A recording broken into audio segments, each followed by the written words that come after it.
Sheikh, if someone's making da'wah to to some of his family or his friends or someone else, and he's advising them, reminding them, warns them from the from Allah Azza wa Jal, but these people, they respond that it is none of his business, or they respond that it is between them and Allah. How should we respond to that respond?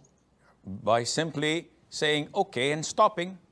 See, you are not obliged in Islam to shove things down people's throats. You can always lead a horse to the river.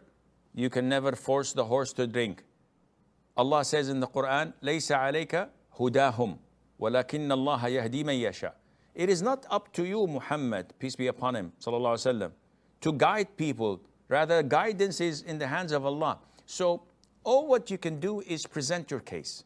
Give them advice, remind them of Allah, show them an ayah, show them a hadith.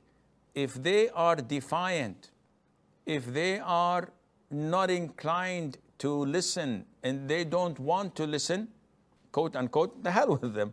I did my duty and I tried my level best to bring them closer to Allah, and they don't want to. I would utilize my time and effort with other people who would listen.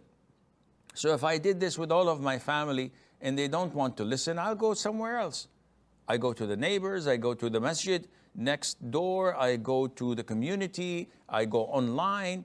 I'd utilize my time with people who are thirsty for truth and knowledge, rather than these ignorant imbeciles who are so indulged in these swamps of worldly matters. All what they care about is their desires and lusts and gaining money.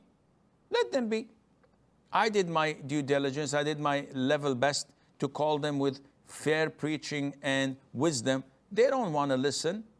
So should I force them under gunpoint? Of course not. So let them be and move on. And Allah knows best.